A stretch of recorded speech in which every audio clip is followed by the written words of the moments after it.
মাগো তোমাদের কি ছেড়ে দিয়ে কেমন করে যাবো বলো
শ্বশুরালয়ে গিয়ে এক এক করে অক্ষরে পালন করবে।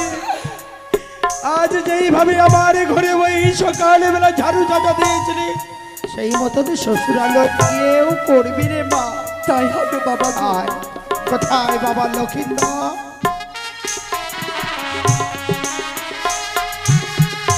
মশাই আসুন।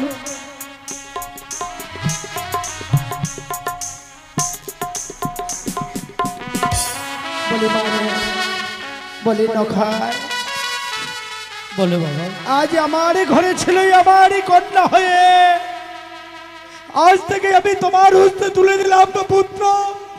তোমার যদি কিছু ভুল হয় ছোট নাবালিকা বলে ক্ষমা করে দেবে। আজ থেকে সমস্ত দায়িত্ব তোমার রইল। ভালো করে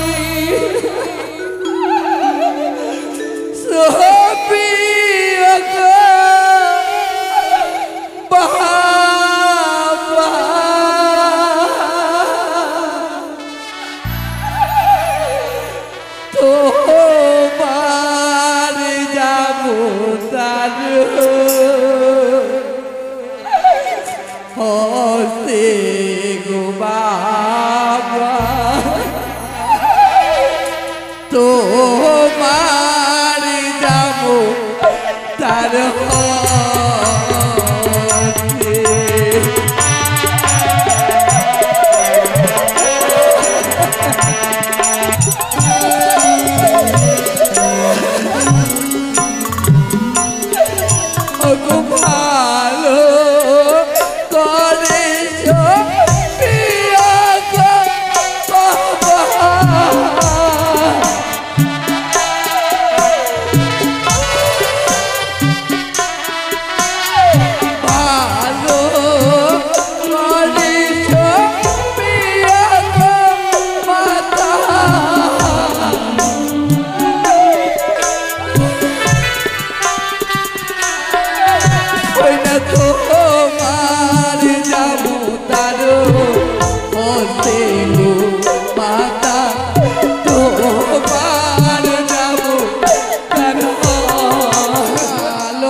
বলে মেনকা সবে মাত্রই আমার এই কন্যার বিবাহ বিল সম্মত করে প্রভাত হলে আমার দুই বংশের প্রদীপকে আমি আমার এই কন্যার অষ্টমঙ্গলার বিদায় আনার জন্য আমি তাদের রাজবাড়িতে পাঠাবো।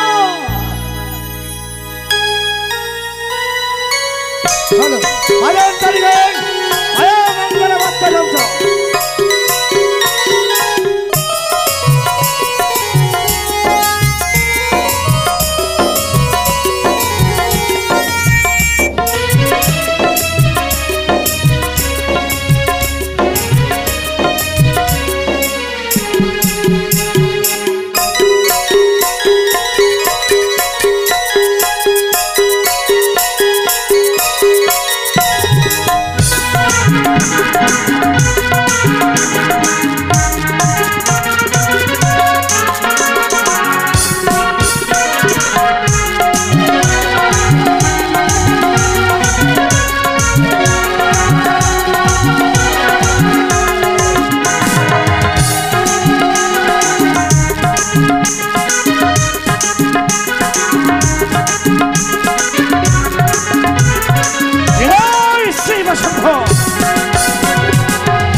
বলেন বাবা। সে দেখলে মা গোটে গোটে ভাই এসে পৌঁছে গেছে সাঁওতালি পরগনায়।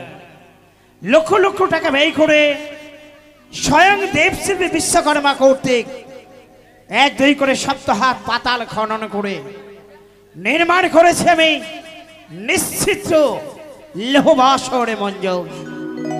শুধুমাত্র একটু নিশি যাপন করবে নিশ্চিত্র লৌহবাসরে মঞ্জসে নিশি প্রবাহ ছুড়ে নিয়ে যাবে চম্পকে নগরের অন্তরে পড়ে।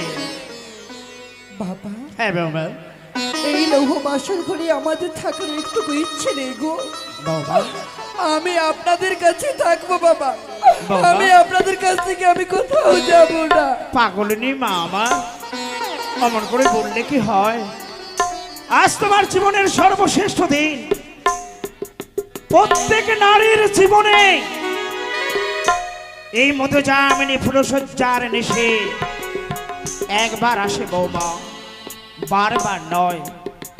আজ তোমার মধুজামিনী ফুলসজ্জার নিশিতে তুমি যদি তোমার নয়ন জল বর্ষণী করে না জানি কোনো অমঙ্গল হতে পারে। বাবা বৌমা বাসরে প্রবেশ করো। বাবা তবে শোনো বৌমা, বলেন বাবা গো। আমার জীবনের সর্বশ্রেষ্ঠ